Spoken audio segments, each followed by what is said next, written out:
कुछ करना है जीवन में तो बढ़ना होगा। कुछ करना है जीवन में तो बढ़ना होगा। जंग जीतनी है तो यारों लड़ना होगा। जंग जीतनी है तो यारों लड़ना होगा। मैं अतुल शर्मा आप सभी का अपने YouTube channel free chemistry by Sharma ji पर हार्दिक स्वागत और अभिनंदन करता हूँ। साथियों, 2000 सब्सक्राइबर की ओर बढ़ता हुआ अपना ये चैनल, अपना ये परिवार आगे बढ़ रहा है। आप सभी लोगों का स्नेह और प्रेम मुझे मिल रहा है। मैं इसका सदैव ऋणी रहूँगा। मैं उन सभी दोस्तों से भी आग्रह करूँगा जो पहली बार मेरे चैनल पर विजिट कर रहे हैं, पहली बार मुझसे जुड़ रहे हैं, सबसे पहले मेरे चैनल को सब्सक्राइब कर लेंगे। साथ ही साथ बेल आइकन को प्रेस करना ना भूलें ताकि मेरे द्वारा अपलोड की जाने वाली वीडियोज की नोटिफिकेशन आप सभी के लिए सबसे पहले प्राप्त हो सके। स्टूडेंट्स, एक नया चैप्टर आपके सामने लेकर के आया हूँ। यह चैप्टर क्लास 11th के लिए है। आप ध्यान से देखिएगा। चैप्टर का नाम है हाइड्रोजन बाउस के यौगिक। तो कॉपी पेन ले लीजिए। एक बार ठान लेना है कि मुझे यह वीडियो कंप्लीट देखना है, तो एनी हाउ कंप्लीट लेक्चर को सुनना है। मेरे द्वारा प्रोवाइड कराए जाने वाले पॉइंट्स को आप अपनी कॉपी पर नोट करना है। चलिए स्टार्ट करते हैं हाइड्रोजन से। मैंने आपके सामने हाइड्रोजन की कंप्लीट डिटेल को लिख रखा है। आप ध्यान से देखिए, अपनी कॉपी पर बेहतरीन नोट्स बनाइए। स्टूडेंट्स, हाइड्रोजन का प्रतीक चिन्ह सबको पता है। H से इसको रिप्रेजेंट करते हैं। इसका एटॉमिक नंबर, जो परमाणु क्रमांक है, वो 1 है। हम लोग अगर इसके विन्यास की बात करें तो इसका इलेक्ट्रॉनिक विन्यास, इलेक्ट्रॉनिक कॉन्फ़िगरेशन 1s1 होता है। सभी लोग इससे परिचित हैं। कुछ अन्य बातें जो इंपॉर्टेंट है, आइए उसको जान लेते हैं, फिर आगे डिस्कस करते हैं। हाइड्रोजन की जो खोज थी 1766 में, 1766 में 1766 में वैज्ञानिक हेनरी कैवेंडिश ने की। इस पॉइंट को आप अपनी कॉपी पर नोट कर लीजिए। 1766 में वैज्ञानिक का नाम हेनरी कैवेंडिश ने इसकी खोज की थी। और इसकी खोज के बाद हेनरी कैवेंडिश के द्वारा ही इसे एक नया नाम दिया गया। वह नाम था ज्वलनशील वायु। ये पॉइंट आपके लिए बहुत इंपॉर्टेंट है। ज्वलनशील वायु किसे कहा जाता है? तो ज्वलनशील वायु को हम लोग हाइड्रोजन कहते हैं। एक और क्वेश्चन पूछा जाता है, क्षारीय वायु किसे कहते हैं? तो ध्यान रखना स्टूडेंट्स, क्षारीय वायु किसे कहते हैं? क्षारीय वायु अमोनिया को कहा जाता है। किसको कहते हैं? अमोनिया को कहते हैं। और ज्वलनशील वायु हाइड्रोजन को कहते हैं। किसने दिया था ये नाम? हेनरी कैवेंडिश ने दिया था। आगे की बात करें। 1833 में एक वैज्ञानिक जिनका नाम लेवासिये है। क्या नाम है? लेवासिये। इन लेवासिये नामक वैज्ञानिक ने इसको पहली बार नाम दिया था हाइड्रोजन। हो सकता कि हाइड्रोजन को हाइड्रोजन नाम दिया किसने? तो 1833 में वैज्ञानिक का नाम लेवासिये, और लेवासिये नामक वैज्ञानिक ने इसको हाइड्रोजन नाम दिया। क्लियर? आइए जान लेते हैं कि हाइड्रोजन शब्द का अर्थ क्या है। हमको हाइड्रोजन शब्द के अर्थ के बारे में पता होना चाहिए। चलिए हम जानते हैं हाइड्रोजन का अर्थ क्या है। ये जो हाइड्रोजन शब्द आप देख रहे हैं, ये ग्रीक भाषा के, पॉइंट नोट करना कॉपी पर, किस भाषा की मैंने बात बताई? ग्रीक भाषा। ये हाइड्रोजन ग्रीक भाषा के 2 शब्दों से मिलकर बना। कौन सा शब्द? पहला हाइड्रो और दूसरा कौन सा शब्द? दूसरा शब्द जेनी। हाइड्रोजन, ये 2 शब्दों से मिलकर के हाइड्रोजन बनता। हाइड्रो का अर्थ होता है हिंदी में जल, और जेनी का अर्थ होता है उत्पादक। जो जल का निर्माण करता है वही हाइड्रोजन। क्लियर हो गई बात? तो हाइड्रोजन शब्द ग्रीक भाषा के 2 शब्दों से मिलकर बना है, हाइड्रो और जेनी। हाइड्रो का अर्थ जल, जेनी का अर्थ उत्पादक, अर्थात जो जल का निर्माण करे। जो जल का निर्माण करे वही हाइड्रोजन है। आप सभी को पता होना चाहिए, हाइड्रोजन ऑक्सीजन के साथ मिलकर के जल का निर्माण करता है। क्लियर? आप एक बार इसका स्क्रीनशॉट ले लीजिए, फिर मैं आगे की बातों को स्टार्ट करता हूं। स्क्रीनशॉट लेने अब हम लोग बात करते हैं हाइड्रोजन के आवर्त सारणी में स्थान की, कि आवर्त सारणी में हाइड्रोजन को क्या स्थान दिया गया है, क्योंकि प्रत्येक तत्व का स्थान निश्चित है, उसको अलग अलग प्लेसेस में अलग अलग स्थानों में रखा गया है। हाइड्रोजन का स्थान कौन सा है, इस पर हम लोग चर्चा करते हैं। स्टूडेंट्स, आपको पता होना चाहिए मेंडलीव की जो आवर्त सारणी है उसमें फर्स्ट ए उपवर्ग आपको पता होगा जिसमें क्षार धातुएं रखी जाती हैं, और जो सेवेंथ ए उपवर्ग देख रहे हो आप जिसमें हैलोजेंस रखा गया, हैलोजेंस को रखा गया। अब आपके मन में एक बात आ रही होगी कि मैंने इन दो उपवर्गों की चर्चा क्यों की यहां पर, उसके पीछे कारण है। कारण क्या है स्टूडेंट्स?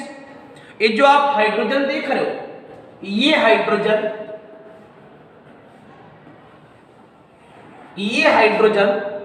इलेक्ट्रॉनिक विन्यास और भी बहुत से गुणों में, ध्यान देना, इलेक्ट्रॉनिक विन्यास और अन्य बहुत से गुणों में समानता दिखाता है। किसके साथ ये समानता दिखाता है?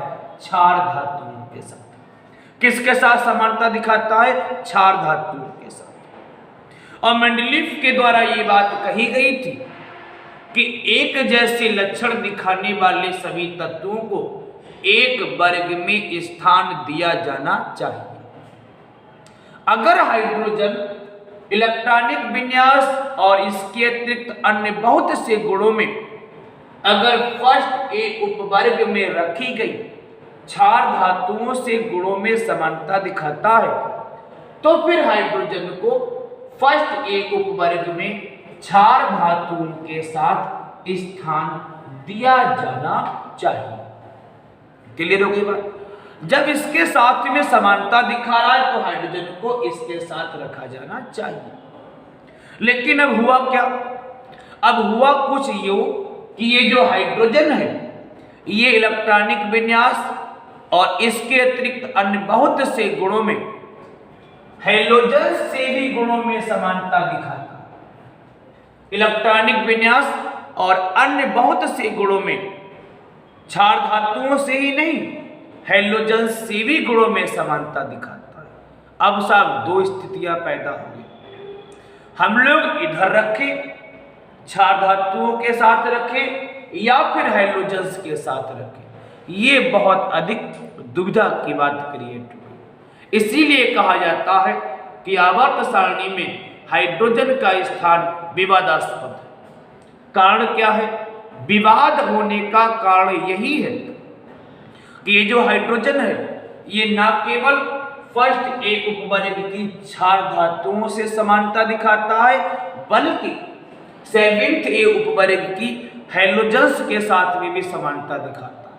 अब दुविधा क्रिएट हो गई कि इसको क्षार धातुओं में रखा जाए या फिर हैलोजन्स में रखा जाए, क्योंकि बहुत से गुणों में ये क्षार धातुओं के साथ समानता दिखाता है और हैलोजन्स के साथ भी समानता दिखाता है। इसलिए बच्चों क्वेश्चन यही आपसे पूछा जाता है कि हाइड्रोजन का आवर्त सारणी में स्थान विवादास्पद है, अपने कारण को उल्लेख कीजिए, कारणों को बताइए क्यों ऐसा है।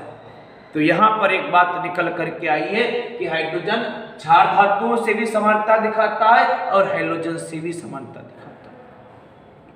अब पहली बात तो हम ये नोटिस करें कि आखिर कौन कौन सी समानताएं क्षार धातुओं के साथ में हैं और कौन कौन सी समानताएं हैलोजन के साथ में, क्योंकि हमको समानताएं पता होनी चाहिए कि क्षार धातुओं के साथ कौन सी समानता दिखाता है और हैलोजन्स के साथ कौन सी समानता दिखाता है। चलिए हम लोग समानताओं की ओर चलते हैं, तब तक आप इसका स्क्रीनशॉट ले लीजिए। सबसे पहले हम लोग क्षार धातुओं के साथ समानता स्पष्ट करेंगे, उसके बाद फिर हम लोग हैलोजन की तरफ चलेंगे। तो क्षार धातुओं के साथ समानता हम लोग दिखाने जा रहे हैं, अपने कॉपी पर हेडिंग बना लीजिएगा। और सबसे पहली हेडिंग मैंने यहां पर यूज करी है इलेक्ट्रॉनिक विन्यास। इलेक्ट्रॉनिक विन्यास को मैंने लिया है और इलेक्ट्रॉनिक विन्यास के आधार पर कैसे ये हाइड्रोजन क्षार धातुओं के साथ समानता दिखाएगा, चलिए चर्चा करते हैं। आपको पता होना चाहिए कि हाइड्रोजन का परमाणु क्रमांक 1 है। हाइड्रोजन का परमाणु क्रमांक 1। मैं अगर इसके विन्यास की बात करूं तो आप देखेंगे इसका विन्यास 1s बनाता। क्या आता है बच्चों? 1s बनाता। क्लियर? यानी अगर मैं इसके सामान्य इलेक्ट्रॉनिक विन्यास की बात करूं, जनरल इलेक्ट्रॉनिक कॉन्फ़िगरेशन की बात करूं, तो आपको पता होना चाहिए n का मान 1, 2, 3, 4 कुछ भी हो सकता है। इसका मतलब इसका जो जनरल इलेक्ट्रॉनिक कॉन्फ़िगरेशन होगा, सामान्य इलेक्ट्रॉनिक विन्यास होगा, वो ns1। क्या होगा बच्चों? ns1। इतनी बात क्लियर? चलिए अब हम इसकी समानता करते हैं, इसकी कंपैरिजन को देखते हैं। मैं यहां पर एक काम करता हूं, मैं क्षार धातुओं को ले लेता हूं। मैं यहां पर क्षार धातुएं ले लेता हूं। और क्षार धातुएं भी कौन कौन सी? सबसे पहले मैं एक काम करता हूं, मैं यहां पर लिथियम लेता हूं। 2-3 आप ले लीजिए, क्योंकि 2-3 से तुलना करेंगे तो आगे की सारी बात क्लियर हो जाएगी। लिथियम ले लिया, सोडियम ले लिया, पोटेशियम ले लिया। मैं 3 को लेकर के अपनी बात को बताता हूं। लिथियम Li का परमाणु क्रमांक कितना होता है? नहीं पता? आप ध्यान से सुनो। इसका होता है 3, इसका 11 और इसका होता है 19।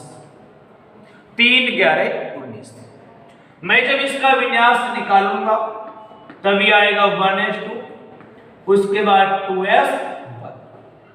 इसकी मैं बात करूंगा 1s2, उसके बाद 2s2, उसके बाद 2p6, उसके बाद 3s1 और लास्ट में K की बात कर लूं 1s2, उसके बाद 2s2, उसके बाद 2p6, उसके बाद 3s2, उसके बाद 3p6, उसके बाद 4s1। क्लियर? अब आप देखिएगा, अगर मैं इसके बाह्यतम कोश की बात करूं तो बाह्यतम कोश में 1 इलेक्ट्रॉन, मैं इसकी बात करूं बाह्यतम कोश में 1 इलेक्ट्रॉन, मैं इसकी बात करूं बाह्यतम कोश में 1 इलेक्ट्रॉन और हाइड्रोजन के भी बाह्यतम कोश में 1 इलेक्ट्रॉन। क्लियर? सिमिलरिटी मिल गई आपको? जितने भी क्षार धातुएं हैं सबके बाह्यतम कोश में 1 इलेक्ट्रॉन और उसी प्रकार से हाइड्रोजन के बाह्यतम कोश में भी 1 ही इलेक्ट्रॉन। सिमिलरिटी हो गई। आगे की बात सुनो। हाइड्रोजन का जो सामान्य इलेक्ट्रॉनिक विन्यास है वो ns1 है और इनका भी सामान्य इलेक्ट्रॉनिक विन्यास ns1, इसका भी ns1 और इसका भी ns1। इसका मतलब जितनी भी क्षार धातुएं हैं सबका जो बाह्यतम कोश का विन्यास है, जो सामान्य इलेक्ट्रॉनिक विन्यास है वो ns1 है। इसका मतलब हाइड्रोजन इलेक्ट्रॉनिक विन्यास में क्षार धातुओं के साथ समानता दिखाता है।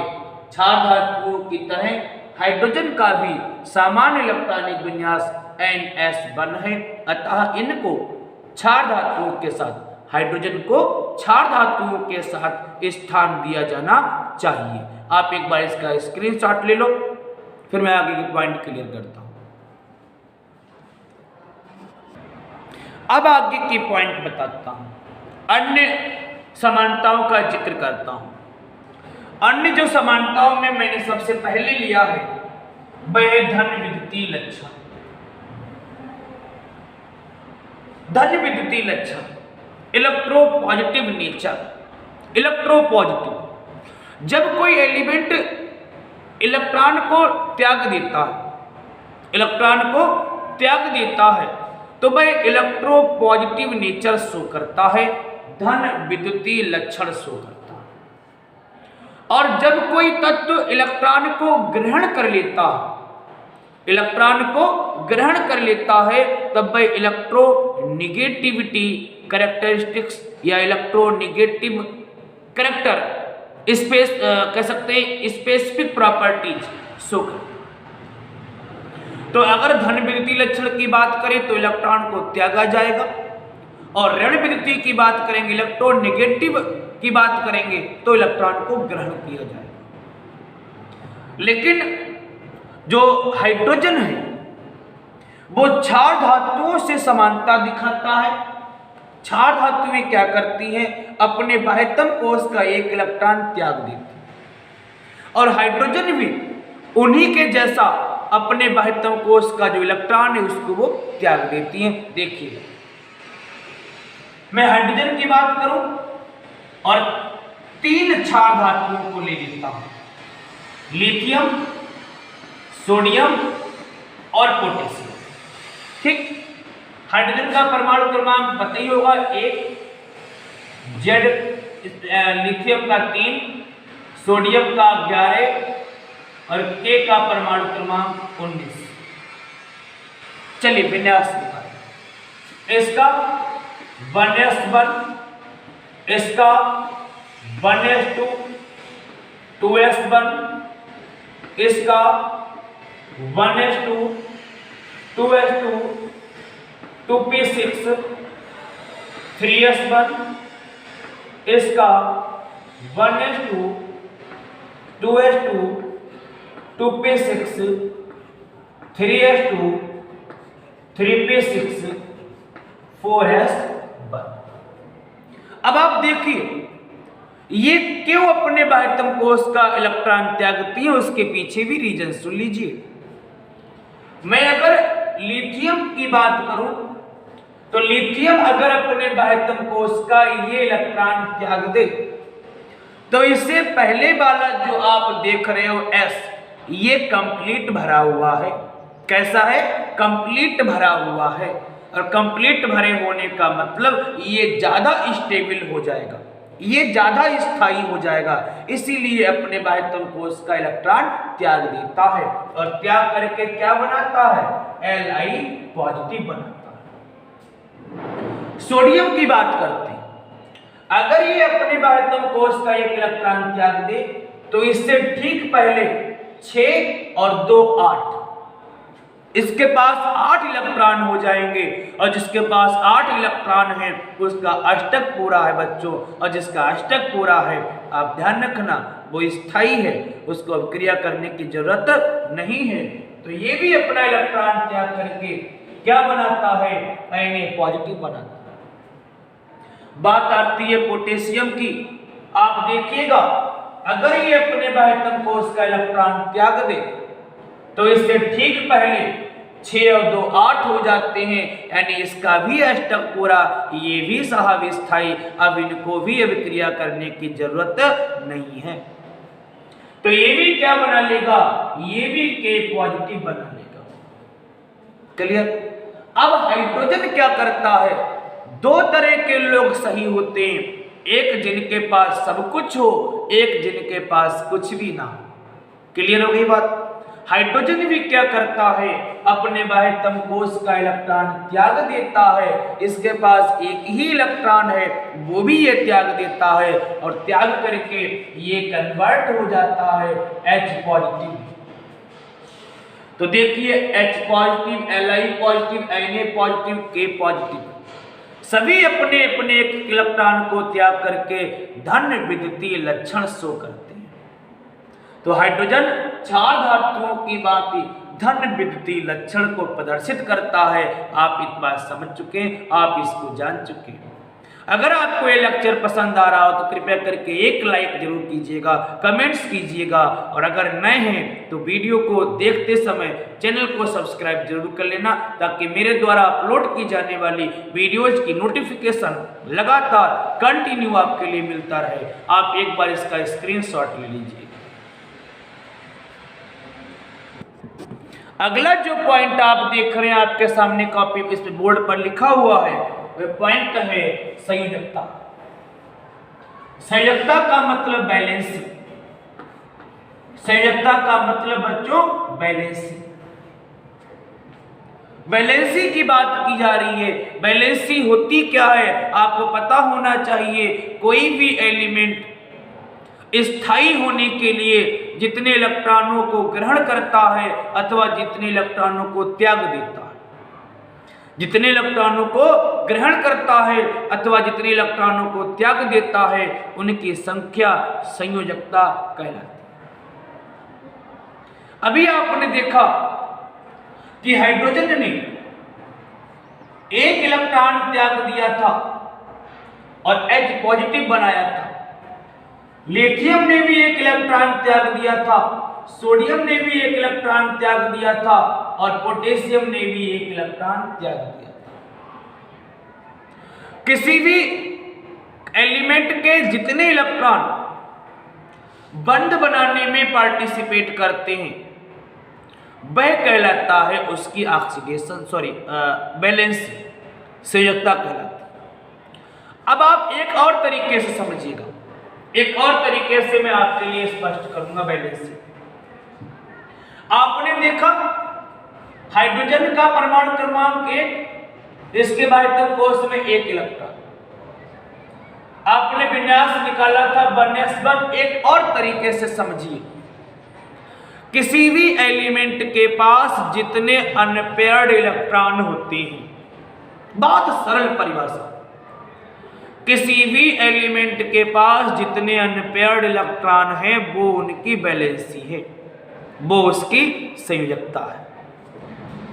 इसका परमाणु क्रमांक 1 विन्यास निकालेंगे 1s1 और तुम्हें पता होना चाहिए s के लिए 1 अक्षर बनता है, 1 लिख दिया अर्थात अनपेयर्ड इलेक्ट्रॉन 1 है तो इसकी बैलेंसी 1। क्लियर? आगे बात करते हैं। लिथियम की बात करते हैं, परमाणु क्रमांक 3 विन्यास अगर निकालेंगे तो 2,1 मिलेगा। अंत में इसके भी आपके लिए देखिए विन्यास निकालिए 1s2 2s1 1s2 2s1। आप इसको देखिएगा, फिर यहां पर एक अनपेयर्ड इलेक्ट्रॉन, संयोजकता 1 हो गई। आगे देखिए सोडियम ले लीजिए, परमाणु क्रमांक 11 2 8 1 निकलेगा इसका विन्यास। अंत में देखिए विन्यास निकालिए 1s2 2s2 2p6 3s1, फिर आपके लिए s मिलता है और s में कितने 1 इलेक्ट्रॉन, 1 अनपेयर्ड इलेक्ट्रॉन अर्थात इसकी भी संयोजकता 1 होगी। इसी प्रकार आप आगे के सभी 4 धातुओं की अगर बात करेंगे तो सब में आपके लिए 1 अनपेयर्ड इलेक्ट्रॉन मिलेगा। और मैंने बोला जितने अनपेयर्ड इलेक्ट्रॉन उपस्थित हैं उन अनपेयर्ड इलेक्ट्रॉनों की संख्या ही उस एलिमेंट की, उस तत्व की संयोजकता कहलाती है। 4 धातुओं की संयोजकता कितनी होती है? 1। कितनी होती है? 1। और हाइड्रोजन की भी संयोजकता कितनी है बच्चों? 1 ही। कितनी है? 1 ही। इसका मतलब हाइड्रोजन 4 धातुओं के साथ समानता स्पष्ट कर रहा है। इतनी बात क्लियर होगी? बात समझ में आ गई? चलिए मैं आगे पॉइंट का जिक्र करता हूं और अगला पॉइंट अपने पास में है ऑक्सीकरण संख्या। अब ये ऑक्सीकरण संख्या की बात करते हैं, आप ध्यान से सुनिए। ये जो अनपेयर्ड इलेक्ट्रॉन होते हैं ये बहुत जल्दी त्याग दिए जाते हैं, ये बहुत जल्दी छोड़ दिए जाते हैं। इन अनपेयर्ड का कोई भरोसा नहीं साहब, कब ये निकल ले। अभी आपने देखा कि हाइड्रोजन H पॉजिटिव बना रहा था, अभी आपने देखा लिथियम Li पॉजिटिव बना रहा था, अभी आपने देखा सोडियम Na पॉजिटिव बना रहा था, अभी आपने और देखा था पोटेशियम पॉजिटिव बना रहा था। तो आप इनके चिन्हों को गिन लीजिए। किसी भी एलिमेंट के ऊपर आवेश की जितनी मात्रा होती है, आवेश की जितनी मात्रा होती है, अगर वो प्लस में है तो वो प्लस में लिखनी है, माइनस में है तो माइनस में लिखनी है, और वही उसकी कहलाती है ऑक्सीकरण संख्या। वही उसकी क्या कहलाएगी? ऑक्सीकरण संख्या। अर्थात अगर मैं यहां पर हाइड्रोजन की बात करूं तो हाइड्रोजन की ऑक्सीकरण संख्या +1, क्योंकि 1 प्लस का निशान लगा है +1 हो जाएगी। लिथियम की +1, सोडियम की +1, पोटेशियम की +1। इन 4 धातु में +1 ऑक्सीकरण संख्या प्रदर्शित करती हैं और इनके समान ही हाइड्रोजन भी +1 ऑक्सीकरण संख्या प्रदर्शित करता है। ये आप बात नोट कर लीजिए, आप इसका स्क्रीनशॉट ले लीजिए। मैं आगे के पॉइंट को आपके सामने सॉल्व करता हूं, स्क्रीनशॉट ले लें। अब मैं अगले पॉइंट की बात करता हूं। अगला पॉइंट मैंने आपके सामने लिख रखा है, अधातुओं से संयोग। हाइड्रोजन क्षार धातुओं के समान आसानी से अधातुओं से संयोग कर लेता है। क्षार धातुएं जिस प्रकार बहुत ही आसानी से अधातुओं से संयोग कर लेती हैं, उसी प्रकार से हाइड्रोजन भी बहुत आसानी से अधातुओं से संयोग कर लेगा। आप देखिएगा, मैं आपके सामने रिएक्शन को लिखता हूं। देखिए, आप सामने रिएक्शन को देख सकते हैं। मैं एक तरफ क्षार धातु को ले रहा हूं, ये क्षार धातु रही और यह हाइड्रोजन रहा। जिस प्रकार मैं यहां पर भी लिख देता हूं अधातु, जैसे सोडियम ने अधातु के साथ अभिक्रिया करके अपना ऑक्साइड बना लिया, सोडियम ऑक्साइड बना लिया, उसी प्रकार से हाइड्रोजन ने भी इस ऑक्सीजन के साथ यानी अधातु के साथ संयोग करके अपना ऑक्साइड बना लिया, जल का निर्माण कर लिया। अर्थात जैसे क्षार धातुएं अधातु के साथ बहुत आसानी से संयोग कर लेती हैं, उसी प्रकार से हाइड्रोजन भी अधातुओं से बहुत आसानी से संयोग कर लेता है। एक रिएक्शन और देखिएगा, यहां पर क्लोरीन है जो कि अधातु है, यह सोडियम यानी क्षार धातु अधातु के साथ में क्रिया करके NaCl का निर्माण कर रहा। उसी प्रकार से हाइड्रोजन भी अधातु के साथ संयोग करके HCl का निर्माण कर ले। तो आप देख रहे हैं, अधातुओं से क्षार धातु भी बहुत आसानी से अभिक्रिया कर रहा है और हाइड्रोजन भी बहुत आसानी से अभिक्रिया कर रहा है। क्लियर? अगले पॉइंट की बात करते हैं। अगला जो पॉइंट है आप देखिएगा, मैं यहां पर लिखे देता हूं। अगला जो पॉइंट है वह है अपचायक। कौन सा गुण है बच्चों? अपचायक। अगला गुण अपचायक। तो मैं आपको बता दूं, जैसे क्षार धातु प्रबल अपचायक होती हैं, आप नोट कर लेना। क्षार धातुएं, मैं दोनों की बात कर लेता हूं, हाइड्रोजन की भी बात कर लेता हूं। क्षार धातु प्लस हाइड्रोजन, दो की दोनों प्रबल अपचायक होती हैं। जिस प्रकार क्षार धातुएं प्रबल अपचायक का गुण दर्शाती हैं, उसी प्रकार से बच्चों हाइड्रोजन भी अपचायक का कार्य करता है। तो न केवल अधातुओं के साथ संयोग करने में समानता दिखा रहा, अपचायक गुण भी समान। अपचायक गुण क्षार धातुएं भी दिखाती हैं और हाइड्रोजन भी दिखाती है। क्लियर हो गई बात? क्षार धातुओं के समान हाइड्रोजन भी क्या करता है? प्रबल अपचायक का कार्य करता है। आप इसका स्क्रीनशॉट ले लीजिए, फिर मैं आगे पॉइंट को क्लियर करता हूं। एक और अंतिम समानता, दोनों के हैलाइड भी एक जैसे गुण दिखाते हैं। क्षार धातुओं के हैलाइड मान लेता हूं, मैंने NaCl को ले लिया, ये क्षार धातु हो गई, इसका हैलाइड NaCl और हाइड्रोजन का हैलाइड HCl। अगर मैं क्षार धातु के हैलाइड का विद्युत अपघटन करता हूं, क्या करता हूं बच्चों? विद्युत अपघटन करता हूं। तो विद्युत अपघटन करने पर कैथोड पर, ध्यान देना बच्चों एक बात, कैथोड पर सोडियम प्राप्त हो। ऐसे अगर मैं पोटेशियम का हैलाइड लूं, लिथियम का हैलाइड लूं, तो जितनी भी क्षार धातुएं हैं अगर उनके हैलाइडों का विद्युत अपघटन किया जाए तो कैथोड पर वो धातु मिल जाएगी, कैथोड पर वो धातु आपको प्राप्त हो जाएगी। और ठीक उसी प्रकार अगर हाइड्रोजन के हैलाइड का आप विद्युत अपघटन करते हैं, हैलाइड कौन सा? हाइड्रोजन के हैलाइड का अगर आप विद्युत अपघटन करते हैं तो बच्चों कैथोड पर हाइड्रोजन भी प्राप्त हो जाती है। क्लियर हो गई बात? यानी एक दो प्रॉपर्टीज नहीं है, मैंने आपके सामने कई प्रॉपर्टीज बता दी। इलेक्ट्रॉनिक विन्यास, संयोजकता, धात्विक लक्षण, ऑक्सीकरण संख्या, अधातुओं के साथ लक्षण, हैलाइडों के साथ समानता और भी कई प्रॉपर्टीज। आप इन सारी चीजों को जान चुके हैं। अगर आपके लिए यह लेक्चर पसंद आया हो तो इसको अधिक से अधिक लाइक करें, अधिक से अधिक शेयर करें और कमेंट्स जरूर करें। आप अपने कमेंट्स को जब मेरे सामने रखेंगे तो निश्चित रूप से मुझे मोटिवेशन मिलता है। अगर अभी तक चैनल को सब्सक्राइब नहीं किया हो तो केवल एक बार सब्सक्राइब कर देंगे और बेल आइकन को प्रेस करेंगे ताकि मेरे द्वारा अपलोड की जाने वाली वीडियोज की नोटिफिकेशन आप सभी लोगों के लिए मिलती रहे। Thanks for watching this video. Good bye.